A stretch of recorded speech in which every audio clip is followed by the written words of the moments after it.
नमस्कार। आज हम इस वीडियो में यूपी पुलिस कांस्टेबल की परीक्षा के लिए पॉलिटी जीके के इम्पोर्टेंट प्रश्न लेकर आए हैं और हमने आज इस वीडियो में 2006 से अब तक जितने भी प्रश्न पूछे गए हैं यूपी पुलिस की परीक्षा में, उन सभी प्रश्नों को हमने इस वीडियो में शामिल किया है। तो शुरू करते हैं आज का वीडियो बिना किसी देरी के साथ। देखिए, आपके सामने पहला प्रश्न है। भारत के लिए एक संविधान सभा का विचार पहली बार द्वारा पेश किया गया। जवाहरलाल नेहरू, डॉक्टर राजेंद्र प्रसाद, सरदार वल्लभ भाई पटेल, एम एन रॉय। इस प्रश्न का सही आंसर है M N Roy. M N Roy ने सर्वप्रथम संविधान सभा की मांग की थी और इन्होंने संविधान सभा की मांग कब की थी? 1934 में। पंडित जवाहरलाल नेहरू ने भी संविधान सभा की मांग की थी भारतीय राष्ट्रीय कांग्रेस की तरफ से। ये कब की थी? 1938 में। पंडित जवाहरलाल नेहरू ने कहा था कि जो भारत का संविधान है वह भारतीय संविधान सभा के द्वारा बनना चाहिए और जो उसमें किसी भी अन्य देश का हस्तक्षेप नहीं होना चाहिए। आप सभी जानते हैं कि डॉक्टर राजेंद्र प्रसाद ये संविधान सभा के क्या थे? ये अध्यक्ष थे। और जो सरदार वल्लभ भाई पटेल हैं, जो संविधान सभा का जब गठन हुआ, संविधान सभा में कुछ महत्वपूर्ण समिति थी, तो उसमें एक समिति थी जिसका नाम था प्रांतीय संविधान समिति या फिर राज्य संविधान समिति। राज्य संविधान समिति। ये प्रश्न पूछा गया है कि राज्य संविधान समिति के अध्यक्ष कौन थे? सरदार वल्लभ भाई पटेल। और एक मौलिक अधिकार नाम से भी समिति थी। मौलिक अधिकार समिति के अध्यक्ष कौन थे? तो मौलिक अधिकार समिति के भी अध्यक्ष कौन थे? सरदार वल्लभ भाई पटेल। देखिए अगला प्रश्न, प्रश्न नंबर 2। भारतीय संविधान का निर्माण किस सभा द्वारा किया गया है? यूपीएससी का प्रश्न पूछा गया है। लोकसभा, संविधान सभा, राज्यसभा, इनमें से कोई नहीं। तो अभी हमने आपको बताया था कि जो भारतीय संविधान है, भारतीय संविधान का निर्माण संविधान सभा के द्वारा किया गया है। आपसे प्रश्न पूछा जाएगा कि जो भारतीय संविधान है, भारतीय संविधान को बनने में कितना समय लगा? भारतीय संविधान को बनने में कितना समय लगा? तो आप सभी जानते हैं कि जो भारतीय संविधान को बनने में समय लगा, वो कितना समय लगा? 2 साल 11 माह 18 दिन का समय लगा। आपसे प्रश्न पूछा जाएगा भारतीय संविधान को बनने के लिए जो बैठकें हुई थी उनके कुल कितने सत्र हुए थे? तो कुल कितने सत्र हुए थे? 11 सत्र हुए थे। और कितनी बैठकें हुई थी? भारतीय संविधान का निर्माण करने के लिए कुल कितनी बैठकें हुई थी? तो 165 बैठकें हुई थी। आपसे प्रश्न पूछा जाएगा भारतीय संविधान की जो अंतिम बैठक कब हुई थी? तो आप सभी को ध्यान रखना है कि जो भारतीय संविधान की जो अंतिम बैठक हुई थी वो कब हुई थी?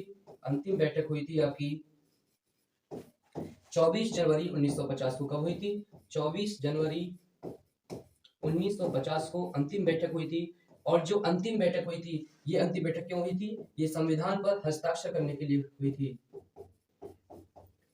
और आपसे पूछा जाएगा कि संविधान पर कितने लोगों ने हस्ताक्षर किए थे? तो संख्या थी 284। और इन 284 में थे महिला कितनी थी? ये भी प्रश्न पूछा गया है। तो जो महिलाओं की संख्या थी वो कितनी थी? वो थी 15। आपसे प्रश्न पूछा जाएगा कि जो संविधान सभा की जो प्रथम बैठक कब हुई थी? प्रथम बैठक कब हुई थी? तो आपको ये बात भी ध्यान रखनी है कि जो प्रथम बैठक हुई थी ये कब हुई थी? 9 दिसंबर 1946 को हुई थी। कब हुई थी? 9 दिसंबर 1946 को हुई थी। हमने प्रत्येक प्रश्न की विस्तृत व्याख्या की है। आपको ये भी पता होना चाहिए कि जो संविधान सभा के लिए चुनाव कब हुए थे? तो संविधान सभा के लिए चुनाव कब हुए थे? संविधान सभा के लिए चुनाव कब हुए थे? तो आपको ध्यान रखना है कि चुनाव हुए थे जुलाई 1946 में। कब हुए थे? जुलाई 1946 में। देखते हैं अगला प्रश्न। देखिए प्रश्न नंबर 3। नई दिल्ली में पहली बार संविधान सभा की बैठक कब हुई थी? तो अभी हमने आपको बताया था, वही प्रश्न है। 9 दिसंबर 1946, 11 दिसंबर 1940, 13 दिसंबर 1940, 24 जनवरी 1950। इस प्रश्न में जो 4 डेट दी गई है ये काफी महत्वपूर्ण है। इन चारों डेट से प्रश्न पूछे जाते हैं। तो जो संविधान सभा की पहली बैठक कब हुई थी? कहां पर हुई थी? नई दिल्ली में हुई थी। कब हुई थी? 9 दिसंबर 1940 को हुई थी। अब आपको ये ध्यान रखना है कि जो 9 दिसंबर 1940 को संविधान सभा की जो पहली बैठक हुई थी, इसकी अध्यक्षता किसने की थी? इस समय अध्यक्ष कौन थे संविधान सभा के? इसकी अध्यक्षता किसने की थी? तो इसकी अध्यक्षता की थी डॉक्टर सच्चिदानंद सिन्हा ने। किसने? डॉक्टर सच्चिदानंद सिन्हा ने। और जो संविधान सभा की जो दूसरी बैठक कब हुई थी? दूसरी बैठक हुई थी आपकी 11 दिसंबर 1940 को। और जो 11 दिसंबर 1940 को संविधान सभा के स्थायी अध्यक्ष ये डॉक्टर सच्चिदानंद अस्थायी अध्यक्ष थे। कैसे थे ये? अस्थायी अध्यक्ष थे ये। तो संविधान सभा की जो 11 दिसंबर 1940 को ये दूसरी बैठक हुई थी, आपको ध्यान रखना है 11 दिसंबर 1940 को। और इसमें स्थायी अध्यक्ष किसे चुना गया, ये प्रश्न पूछा गया है। जो संविधान सभा के स्थायी अध्यक्ष थे वो कौन थे? डॉक्टर राजेंद्र प्रसाद। कौन थे? डॉक्टर राजेंद्र प्रसाद।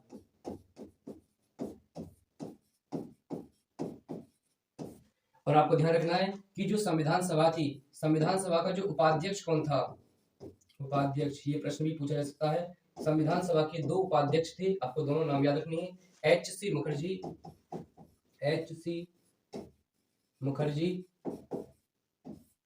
वी.टी. कृष्णामाचारी।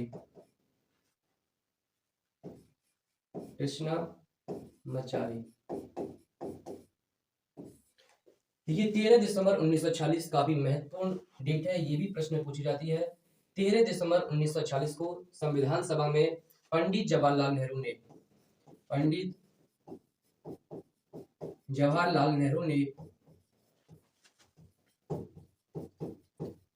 ने उद्देश्य प्रस्ताव, ये प्रश्न पूछा गया है, उद्देश्य प्रस्ताव पेश किया।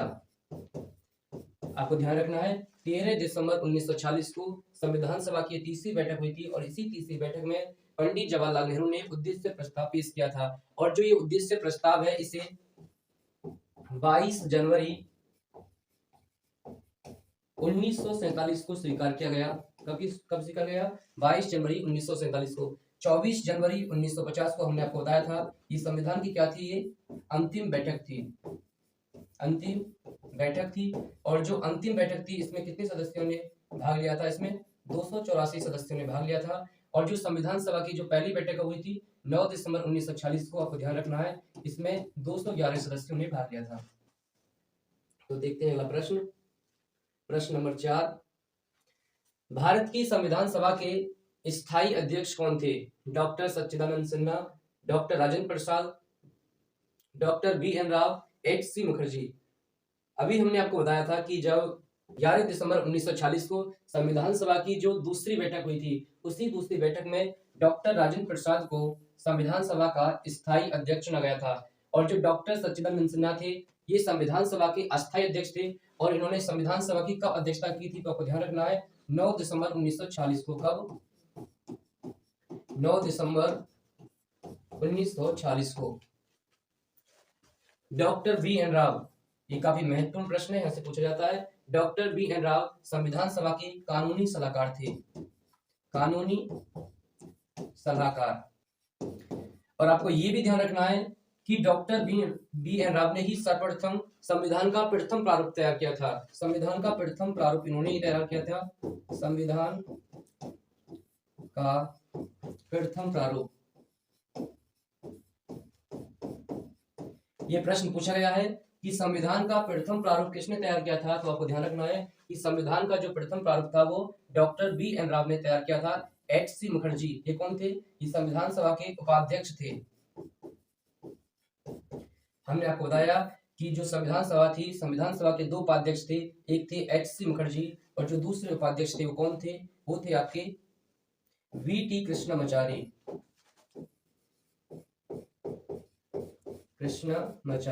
ये सभी प्रश्न परीक्षा में पूछे गए हैं। जो भी हम व्याख्या कर रहे हैं हम वही व्याख्या कर रहे हैं जो परीक्षा में प्रश्न पूछे गए हैं। देखिए प्रश्न नंबर 5, भारत की संविधान सभा की संघ शक्ति समिति के अध्यक्ष कौन थे? काफी महत्वपूर्ण प्रश्न है और यहाँ से प्रश्न पूछे जाते हैं। आप देख सकते हैं 2019 का प्रश्न है। डॉक्टर राजेंद्र प्रसाद, जे.बी. कृपलानी, सरदार वल्लभ भाई पटेल, जवाहरलाल नेहरू। तो इसका जो सही आंसर है जवाहरलाल नेहरू। आपको ध्यान रखना है जवाहरलाल नेहरू कई समितियों के अध्यक्ष थे, जिनमें से जो सबसे महत्वपूर्ण थी वो क्या थी? संघ शक्ति समिति। और एक और समिति को आपको ध्यान रखना है संघ संविधान समिति। संघ संविधान समिति, और आप एक दूसरी समिति भी लिख सकते हैं, राज्यों के लिए समिति, राज्यों के लिए समिति। देखिए जो राज्यों के लिए समिति है, इसमें क्या था कि जो विभिन्न राज्य थे उनसे समझौते करने थे, समझौते के लिए। डॉक्टर राजेंद्र प्रसाद भी कई महत्वपूर्ण समितियों के अध्यक्ष थे, तो आपको ध्यान रखना है किसकी समिति के अध्यक्ष थे। संचालन समिति काफी महत्वपूर्ण है, कई बार पूछा गया है। संचालन समिति,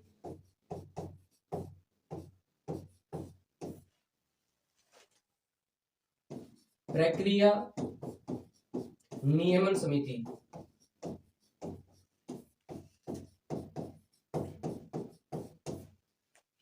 जेबी कृपलानी, इससे भी प्रश्न पूछा जाता है। देखिए जो जेबी कृपलानी थे ये उप मौलिक अधिकार समिति थी। क्या है? उप मौलिक अधिकार समिति, उप मौलिक अधिकार समिति। और जो मौलिक अधिकार समिति थी उसके अध्यक्ष कौन थे? सरदार वल्लभ भाई पटेल। लेकिन जो उप मौलिक अधिकार समिति थी उसके अध्यक्ष कौन थे? जेबी कृपलानी। ये सभी प्रश्न पूछे गए हैं। सरदार वल्लभ भाई पटेल दो महत्वपूर्ण समितियों के अध्यक्ष थे। एक लिखेंगे आप मौलिक अधिकार समिति, मौलिक अधिकार समिति, और जो दूसरी लिखेंगे आप लिखेंगे राज्य संविधान समिति। ये प्रश्न पूछा गया है कि जो राज्य संविधान समिति थी इसके अध्यक्ष कौन थे? इसके अध्यक्ष थे सरदार वल्लभ भाई पटेल। ये समितियां तो कही थी, लेकिन जो महत्वपूर्ण है हम वही बता रहे हैं जो परीक्षा में पूछे गए हैं। देखिए अगला प्रश्न, प्रश्न नंबर 6 काफी महत्वपूर्ण है। 13 दिसंबर 1946 को संविधान सभा में ऐतिहासिक उद्देश्य संकल्प को किसने रखा था? Jawaharlal Nehru, doctor Bhimrao Ambedkar, doctor B N. Rau, doctor Rajendra Prasad. इसका सही आंसर है जवाहरलाल नेहरू। हमने आपको बताया था कि 13 दिसंबर 1946 को 13 दिसंबर 1946 को जो संविधान सभा की जो तीसरी बैठक थी उसी में जवाहरलाल नेहरू ने उद्देश्य संकल्प या उद्देश्य प्रस्ताव पेश किया था। और इसे कब स्वीकार किया गया था? इसे स्वीकार किया गया था 22 जनवरी 1947 को। 22 जनवरी 1947 को इसे स्वीकार किया गया था। आपको ध्यान रखना है डॉक्टर भीमराव अंबेडकर से संबंधित प्रश्न पूछा जाता है। ये प्रारूप समिति के अध्यक्ष थे। किसके?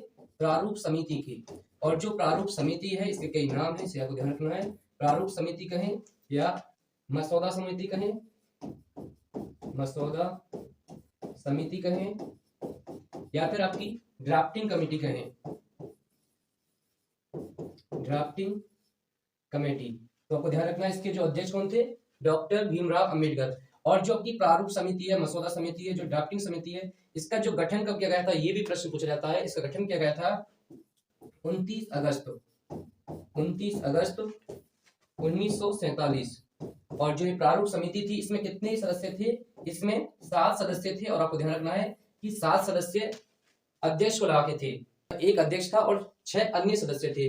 डॉक्टर राजेंद्र प्रसाद आपको पता है ये संविधान सभा के अध्यक्ष थे। और ये दो महत्वपूर्ण समितियों के अध्यक्ष थे। किन किन के? संचालन समिति और प्रक्रिया नियमन समिति। तो देखते हैं अगला प्रश्न, प्रश्न नंबर 7। 24 जनवरी 1950 को संविधान सभा के 284 सदस्यों ने लिखित संविधान पर हस्ताक्षर किए जिसमें महिलाएं शामिल थीं। तो हमने आपको बता दिया था कि जो 24 जनवरी 1950 की तिथि है ये आपको ध्यान रखना है। इस दिन क्या हुआ थे? संविधान की अंतिम बैठक हुई थी। संविधान की अंतिम बैठक, संविधान की अंतिम बैठक।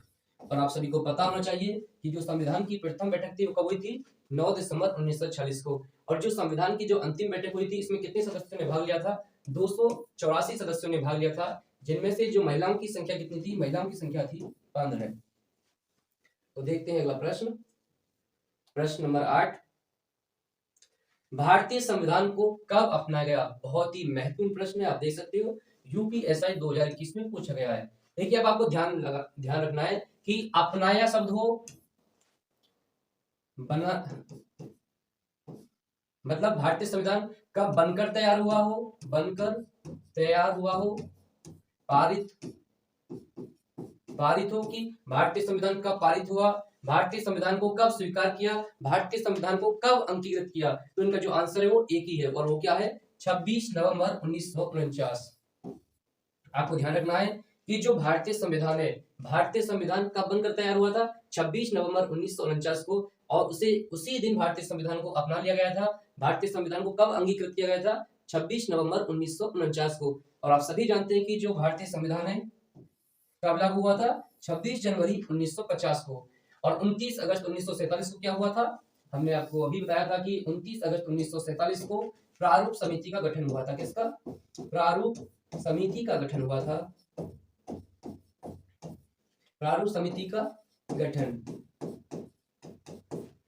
9 दिसंबर 1946 को क्या हुआ था? संविधान की प्रथम बैठक हुई थी।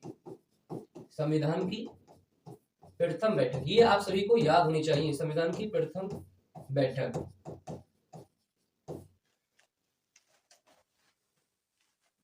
देखिए अगला प्रश्न, प्रश्न नंबर 9, भारत का मूल संविधान खाली जगह द्वारा हाथ से लिखा गया। देखिए प्रश्न काफी महत्वपूर्ण है, ये 2 बार पूछा गया, 2019 में और 2018 में। रफी अहमद किदवई, कैलाश नाथ किदवई, प्रेम बिहारी नारायण रायजादा, कन्हैया लाल मानिक लाल मुंशी। तो इसका जो सही आंसर है, जो भारत का संविधान अपने हाथों से किसने लिखा था? आपको ध्यान रखना है, जो भारतीय संविधान है वो अंग्रेजी और हिंदी भाषा में अलग अलग लिखा गया था।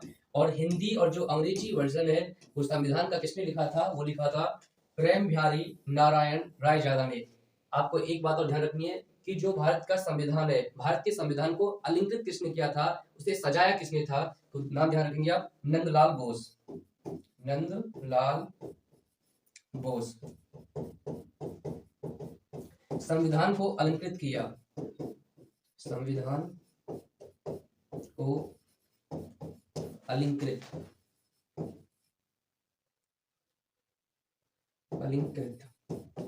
अलंकृत किया। ये प्रश्न महत्वपूर्ण है, पूछा जा सकता है। देखिए प्रश्न नंबर 10, भारत का संविधान लागू होने के समय इसमें कितने अनुच्छेद व अनुसूचियां थी? काफी महत्वपूर्ण प्रश्न है, पूछा जा सकता है। तो आप सभी यहाँ कुछ ऑप्शन दिए गए हैं, जिसका सही आंसर है वो क्या है? 395 अनुच्छेद व 8 अनुसूचियां। देखिए जो मूल संविधान है, मूल संविधान किस संविधान की बात हो रही है? जो 26 जनवरी 1950 को जो संविधान लागू हुआ था, उसी को हम क्या कहते हैं? मूल संविधान। तो मूल संविधान में कितनी अनुच्छेद थे, कितनी अनुसूचियां थी? 395 अनुच्छेद थे और 8 अनुसूचियां थी। अब आपको ध्यान रखना है कि जो वर्तमान समय में जो वर्तमान संविधान है, वर्तमान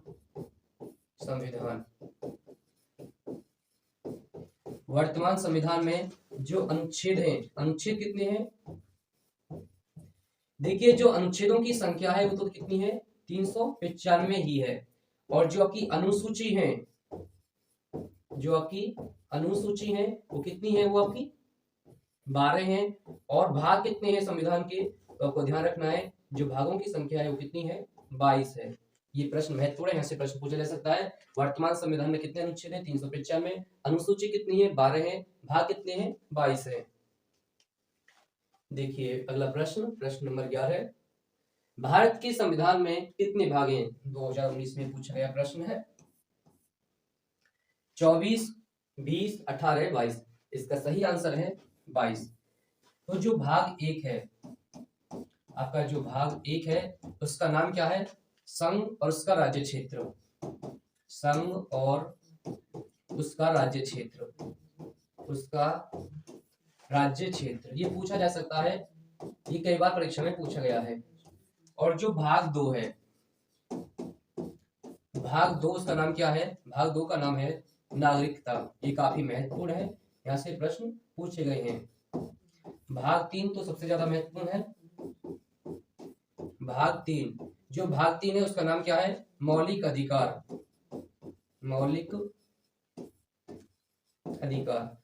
और आपको ध्यान रखना है, जो भारतीय संविधान का भाग 3 है इसे भारत का मैग्ना कार्टा कहा जाता है। क्या कहा जाता है? Magna carta.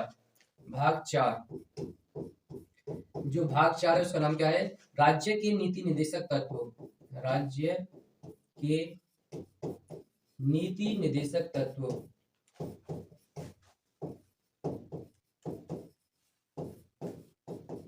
तो देखिए एक भाग 4 कै भी है और ये भी काफी महत्वपूर्ण है, आपको ध्यान रखना है। भाग 4 कै, और इसमें आपके मौलिक कर्तव्यों का वर्णन है। किसका? मौलिक कर्तव्य। मौलिक कर्तव्य कितने हैं? मौलिक कर्तव्य आपके 11 हैं। तो देखिएगा प्रश्न नंबर 12, भारत के संविधान का निम्नलिखित में से कौन सा भाग नागरिकता से संबंधित है? हमने अभी आपको बताया था कि जो पहले 4 भाग हैं वो काफी महत्वपूर्ण है, वो परीक्षा में पूछे जा सकते हैं और पूछे जाते हैं। ये 2019 का प्रश्न है। इसमें जो भाग नागरिकता से कौन सा संबंधित है यही पूछा गया है। भाग 4, भाग 2, भाग 17, भाग 20। तो इसका सही आंसर है जो आपका भाग 2 है। भाग 2 किससे संबंधित है? नागरिकता से संबंधित है। ये प्रश्न नंबर 13 है, भारतीय संविधान के किस भाग को भारत का मैग्ना कार्टा कहा जाता है? भाग 2, भाग 3, भाग 4, भाग 5। हमने आपको बताया था कि भारतीय संविधान के किस भाग को मैग्ना कार्टा कहा जाता है। पिछले प्रश्न में भाग 2, भाग 3, भाग 4, भाग 5। इसका सही आंसर क्या है? इसका सही आंसर है भाग 3। आपको ध्यान रखना है कि जो भारतीय संविधान का भाग 3 है उसे भारत का मैग्ना कार्टा कहा जाता है। और भाग 3 में जो अनुच्छेद हैं, अनुच्छेद कौन से आते हैं? तो इसमें आपको ध्यान रखना है अनुच्छेद 12 से लेकर अनुच्छेद 35 भाग 3 में आते हैं। और इनका जो भाग 3 है इसका नाम क्या है? इसका नाम है मौलिक अधिकार। मौलिक अधिकार। आपको ध्यान रखना है कि जो भारतीय संविधान में जो मौलिक अधिकार हैं ये किस देश के संविधान से लिए गए हैं? तो ये है आपके अमेरिका के संविधान से नहीं लिया गया है। अमेरिका, संयुक्त राज्य अमेरिका या यूएसए। और जो भाग 4 है, भाग 4 का संबंध किससे है? भाग 4 का संबंध है राज्य के नीति निर्देशक तत्वों से। किससे? राज्य के नीति निर्देशक तत्व। राज्य के नीति निर्देशक तत्व। और जो राज्य के नीति निर्देशक तत्व हैं इन्हें किस देश के संविधान से लिया गया है? इन्हें लिया गया है आयरलैंड के संविधान से। कहां से लिया गया है? आयरलैंड के संविधान से। और इसमें आपके कौन कौन से अनुच्छेद आते हैं? इसमें आपके अनुच्छेद आते हैं 36 से लेकर 51। और जो भाग 5 है, भाग 5 का शीर्षक क्या है? भाग 5 का शीर्षक है संघ। इसमें जो संसद है, कार्यपालिका है, न्यायपालिका का वर्णन किया गया है। और जो भाग 2 है, भाग 2 का संबंध किससे है? भाग 2 का संबंध है आपका नागरिकता से। आपको ये सभी चीजें याद करनी है, यहाँ से प्रश्न परीक्षा में बार बार पूछे जाते हैं। देखिए प्रश्न नंबर 14, भारतीय संविधान के किस भाग खाली जगह में का विवरण प्रस्तुत है? हमने अभी आपको बताया था कि जो भाग 4 है, भाग 4 का संबंध किससे है? भाग 4 का संबंध है आपका राज्य के नीति निर्देशक सिद्धांत से। देखिए सिद्धांत कहें तत्व कहें, बात एक ही है। आपको ध्यान रखना है कि जो भारतीय संविधान में जो राज्य के नीति निर्देशक सिद्धांत है इन्हें किस देश के संविधान से ग्रहण किया गया है? तो वो है आपका आयरलैंड। ये प्रश्न कई बार परीक्षा में पूछा गया है। और जो आपका मूलभूत अधिकार है इनका संबंध भारतीय संविधान के किस भाग में है? भाग 3 में है। और इन्हें कहां से लिया गया है? इन्हें लिया गया है अमेरिका के संविधान से। आपको ध्यान रखना है अमेरिका के संविधान से। और जो संघ की न्यायपालिका, संसद और जो संघ की कार्यपालिका है, और जो संघ की कार्यपालिका,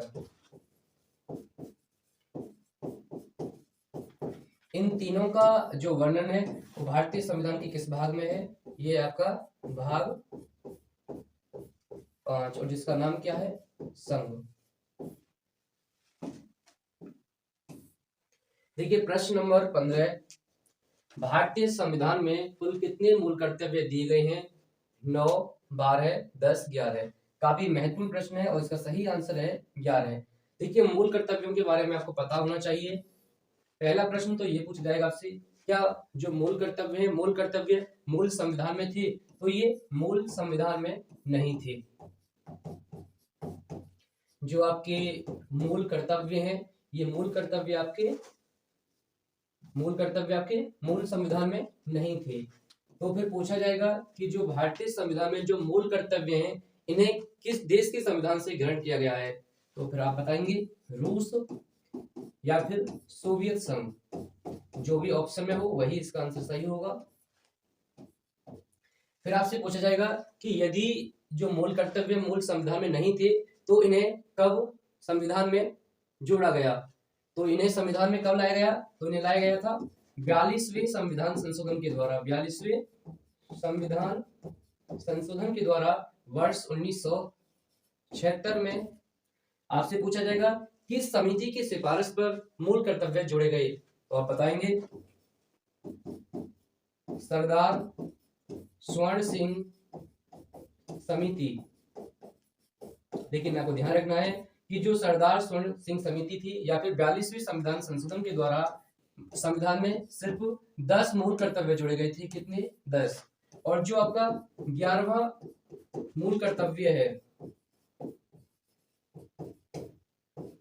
आपको ध्यान रखना है ये 11वां है। 10 मूल कर्तव्य 42वीं संविधान संशोधन के द्वारा जोड़े गए थे और जो 11वां मूल कर्तव्य है इसे कब जोड़ा गया था? 86वें संविधान संशोधन के द्वारा 2002 में जोड़ा गया था। ये मूल कर्तव्य से संबंधित इतनी जानकारी है, ये आपको ध्यान रखनी है, यहाँ से परीक्षा में प्रश्न पूछे जाते हैं। देखिए प्रश्न नंबर 16, भारत के संविधान में अनुसूचियों की कुल संख्या है 9, 10, 11, 12। ये प्रश्न हमने आपको शुरुआत में बताया था कि जो मूल संविधान था, मूल संविधान में कितनी अनुसूचियां थी? तो आपका जो मूल संविधान था, मूल संविधान में कितनी अनुसूची थी? तो आप बताएंगे मूल संविधान में 8 अनुसूची थी। अभी वर्तमान संविधान में कितनी अनुसूची है? वर्तमान संविधान में, तो वर्तमान संविधान में अनुसूचियों की संख्या कितनी है? 12 है। तो बाद में 9, 10, 11 और जो 12वीं अनुसूचियां हैं ये आपकी बाद में जोड़ी गई। तो आपसे पूछा जाएगा कि जो 9वीं अनुसूची थी ये किस संविधान संशोधन के द्वारा जोड़ी गई? 10वीं अनुसूची किस संविधान संशोधन के द्वारा जोड़ी गई? वैसे आपसे पूछे तो देखिए यहाँ पर लिखते हैं हम संशोधन, ये कौन सा संशोधन था, और फिर यहाँ पर लिख रहे हैं वर्ष। तो आपको ध्यान देना है कि जो आपकी 9वीं अनुसूची थी तो इसे प्रथम संविधान संशोधन के द्वारा वर्ष 1951 में जोड़ा गया था, और जो 10वीं अनुसूची थी इसे 52वां संविधान संशोधन था और इसे वर्ष 1985 में जोड़ा गया था। और जो आपकी 11वीं अनुसूची थी इसे आपका 73वें संविधान संशोधन के द्वारा वर्ष 1993 में जोड़ा गया था, और जो आपकी 12वीं अनुसूची थी इसे 74वें संविधान संशोधन के द्वारा वर्ष 1993 में जोड़ा गया था। आपको देखिए वैसे तो जो आपकी 12 अनुसूची है वो आपको याद होनी चाहिए, जिसमें जो सबसे महत्वपूर्ण है आपकी अनुसूची 10वीं, इसका संबंध किससे है? दल बदल अधिनियम से, दल बदल अधिनियम। और जो आपकी 11वीं अनुसूची है इसका संबंध किससे है? पंचायत से है, पंचायतों से है, और इसमें पंचायतों के जो 29 विषय हैं उनका वर्णन किया गया है। और जो आपकी 12वीं अनुसूची है इसका संबंध किससे है? नगर पालिका से, और इसमें नगर पालिका के 18 विषयों का वर्णन किया गया है। और आपको ध्यान रखना है कि जो देखिए आपको परीक्षा की दृष्टि से जो आपकी 12 अनुसूची है वो आपको याद रखनी है, इनसे प्रश्न पूछे जाते हैं। देखिए प्रश्न नंबर 17, निम्नलिखित में से कौन सी भाषा भारतीय संविधान की 8वीं अनुसूची में उल्लिखित आधिकारिक भाषाओं में से नहीं है? पहली बात तो आपको यह याद रखनी है कि जो भारतीय संविधान की जो 8वीं अनुसूची है, जो 8वीं अनुसूची है इसका संबंध किससे है? भाषा से है। और इसमें कितनी भाषा है? इसमें 22 भाषा है। और आपको विशेष रूप से ध्यान रखना है इसमें एक अंग्रेजी भाषा है। आपसे पूछा जाएगा कि अंग्रेजी भाषा भारतीय संविधान की 8वीं अनुसूची में है या नहीं है? आप बताएंगे नहीं है। और आप सभी जानते हैं कि जो फारसी भाषा है, फारसी भाषा भारत की भाषा नहीं है। उसके बाद जो संस्कृत, कश्मीरी, संथाली, ये सभी भाषाएं आपकी 8वीं अनुसूची में है। एक बार हम आपको अनुसूची बता दें, यहाँ से प्रश्न पूछा जा सकता है। आपको ध्यान रखना है कि जो भारतीय संविधान है, भारतीय संविधान में कुल कितनी अनुसूची है? आपकी 12 अनुसूची है। तो जो आपकी अनुसूची 1 है इसका जो संबंध किससे है? संघ और उसके राज्य क्षेत्र, मतलब जो अनुसूची 1 है इसमें राज्य, जो भारत के राज्य हैं और जो भारत के केंद्र शासित प्रदेश हैं, केंद्र शासित प्रदेश, इसमें उसका नाम है, क्षेत्रफल, किसमें आपका अनुसूची प्रथम में। और जो अनुसूची 2, आपको ध्यान रखना है कि जितने भी भारतीय राज्य व्यवस्था के जो पदाधिकारी हैं उनके जो वेतन भत्ते पेंशन है, जैसे कि राष्ट्रपति, राज्यपाल, उपराष्ट्रपति, लोकसभा के अध्यक्ष, विधानसभाओं के अध्यक्ष, जो उनके वेतन वेतन, भत्ते और पेंशन, इन सब का जो प्रावधान है वो किसमें है? अनुसूची 2 में। और जो अनुसूची 3 में क्या है? जो भारतीय राज्य व्यवस्था के जो पदाधिकारी हैं उनकी जो शपथ कहें या फिर प्रतिज्ञा कहें, जब वो अपना पद धारण करते हैं, जब वो शपथ लेते हैं, उस शपथ का जो प्रारूप है वो किसमें है? अनुसूची 3 में। और जो अनुसूची 4 है इसमें क्या है? अनुसूची में ये बताया गया है कि जो राज्यसभा की सीटों का विवरण कि किस राज्य से राज्यसभा में कितने सदस्य जाएंगे, ये जितने भी आपकी अनुसूची है ये सभी आपको याद होनी चाहिए, यहाँ से प्रश्न पूछा जाता है। और जो आपकी अनुसूची 5 है इसका संबंध किससे? जो अनुसूचित और जो जनजातीय क्षेत्र है उन पर प्रशासन और जो नियंत्रण का प्रावधान है वो आपका अनुसूची 6 में है। लिखते हैं यहाँ पर अनुसूचित जनजाति क्षेत्र का प्रशासन और नियंत्रण। ठीक है, आपको ध्यान दे लेना, इसमें पूरे भारत के अनुसंधानित क्षेत्र की बात हो रही है। और जो आपकी अनुसूची होती है कौन सी आपकी? 6। इसमें जो अनुसूचित जनजाति क्षेत्र प्रशासन की बात है, लेकिन वो कुछ विशेष राज्यों की है, वो है असम, मिजोरम, मेघालय और आपका त्रिपुरा। नीचे लिंक डाल देते हैं।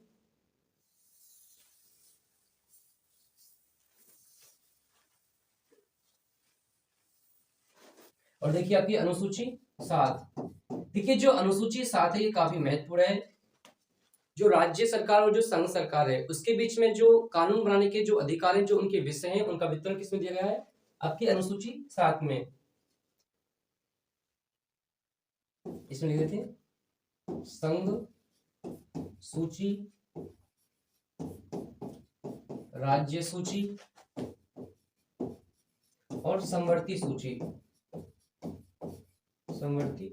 सूची। आपको ध्यान रखना है कि जो संघ सूची है, संघ सूची में ऐसे विषय हैं, ऐसी लिस्ट दी गई है कि जिन पर सिर्फ संघ सरकार ही कानून बना सकती है। और जो राज्य सूची का मतलब क्या है? उसमें ऐसे विषय हैं जिन पर सिर्फ राज्य सरकार ही कानून बना सकती है। और जो समवर्ती सूची है इसमें ऐसे विषय दिए गए हैं जिन पर संघ सरकार और राज्य सरकार दोनों कानून बना सकती हैं। और जो 8वीं अनुसूची है इसका संबंध किससे है? इसका संबंध है आपका भाषा से। और जो 9वीं अनुसूची है इसमें क्या है? आपके भूमि सुधार संबंधी कुछ कानून है, भूमि सुधार कानून। इसमें बहुत सारे ऐसे कानून दिए गए हैं, ऐसे नियम दिए गए हैं जिससे जो सरकार संपत्ति को क्या कर सकती है? अधिग्रहण कर सकती है। और जो आपकी अनुसूची 10 है इसमें क्या है? ये आपकी दल बदल कानून से संबंधित है या अधिनियम से। और जो 11वीं अनुसूची इसका संबंध किससे है? पंचायतों से। और जो आपकी 12वीं अनुसूची है इसका संबंध किससे है? नगर पालिका से। देखिए जो अनुसूची है आपको ये सारी अनुसूची याद रखनी है। और जो संविधान के भाग हैं ये आपको याद होने चाहिए। यहाँ से 1-2 प्रश्न परीक्षा में हर बार पूछा जाता है। तो देखते हैं अगला प्रश्न नंबर 18। भारतीय संविधान की खाली जगह भारतीय गणराज्य की आधिकारिक भाषाओं की सूची प्रदान करती है। तो इसमें पूछा गया है कि जो भारतीय संविधान में जो भाषा है उनकी जो सूची है वो किस अनुसूची में है? तो इसका सही आंसर हो जाएगा आपकी 8वीं अनुसूची में भाषा की सूची दी गई है। और जिसमें कुल कितनी भाषा है? इसमें कुल 22 भाषा है। और जो आपकी दूसरी अनुसूची में क्या है? इसमें जो राज्य व्यवस्था के जो पदाधिकारी हैं, राष्ट्रपति, उपराष्ट्रपति, राज्यपाल, ठीक है, उनके जो वेतन, भत्ते और पेंशन का जो प्रावधान है वो किसमें दिया गया है? अनुसूची 2 में। तीसरी अनुसूची में क्या है? शपथ है। देखिए जो दूसरी अनुसूची में क्या है? उसमें शपथ है। और जो 11वीं अनुसूची है ये महत्वपूर्ण है, इसका संबंध किससे है? पंचायतों से है। उम्मीद करते हैं कि जो अनुसूची है वो आपको समझ में आ रही होंगी और अपने याद ही कर लेंगे। देखिए प्रश्न नंबर 19। भारतीय संविधान में कानून बनाने की निर्धारित प्रक्रिया काफी हद तक अलजेरिया के संविधान द्वारा प्रभावित है। हमने आपको बताया कि अनुसूची, संविधान के भाग और जो भारतीय संविधान पर विदेशी प्रभाव, ये 3-4 ऐसे टॉपिक हैं जो आपको तैयार करने हैं। यहाँ से आपकी परीक्षा में प्रश्न अवश्य पूछा जाएगा। दक्षिण अफ्रीका, जर्मनी, जापान, संयुक्त राज्य अमेरिका। तो इसका सही आंसर है क्या? जापान। देखिए, जापान के संविधान से ही भारत में जो कानून बनाने की जो निर्धारित प्रक्रिया है, जो विधि द्वारा स्थापित प्रक्रिया है, उसे स्वीकार किया गया है। दक्षिण अफ्रीका से क्या स्वीकार किया गया है, यह आपको याद रखना है। संविधान में संशोधन की प्रक्रिया, संविधान संशोधन प्रक्रिया, ये कहां से ली गई है आपकी? ये आपकी दक्षिण अफ्रीका से ली गई है। जर्मनी के संविधान से भारतीय संविधान में क्या लिया गया है? आपातकालीन उपबंध, आपातकालीन प्रावधान, जो आपने भाग 18 में पढ़े होंगे। और जापान तो बता दिया। संयुक्त राज्य अमेरिका से मूल अधिकार, मूल अधिकार कहें या मौलिक अधिकार कहें, बात एक ही है। और आपको बता दिया हमने आयरलैंड के संविधान से क्या लिया गया है? आयरलैंड। ठीक है, इनसे कई प्रावधान ले रहे हैं, लेकिन जो परीक्षा में बहुत ज्यादा महत्वपूर्ण जहां से प्रश्न पूछे जाते हैं वो आपको वही बता रहे हैं। आयरलैंड के संविधान से क्या लिया गया है? राज्य के नीति निर्देशक तत्व, लिख लीजिए आप, राज्य के नीति निदेशक तत्व। और बात करें हम रूस के संविधान से कर लेते हैं। रूस आए या फिर सोवियत संघ आए, सोवियत संघ या फिर यूएसएसआर तो यहां से क्या लिए आपके? मूल कर्तव्य। देखिए प्रश्न नंबर 20, भारत एक है, मतलब आपको बताना है कि जो भारत है वो किस प्रकार का एक राष्ट्र है? हिंदू मुस्लिम राष्ट्र, हिंदू राष्ट्र, धर्मनिरपेक्ष राष्ट्र, इसमें से कोई नहीं। तो इसका जो सही आंसर है, भारत कैसा राष्ट्र है? भारत एक धर्मनिरपेक्ष राष्ट्र है। वीडियो देखने के लिए धन्यवाद। मिलते हैं एक नई वीडियो के साथ। अगली वीडियो में हम प्रश्न नंबर 21 से लेकर प्रश्न नंबर 40 तक के प्रश्नों का अध्ययन करेंगे।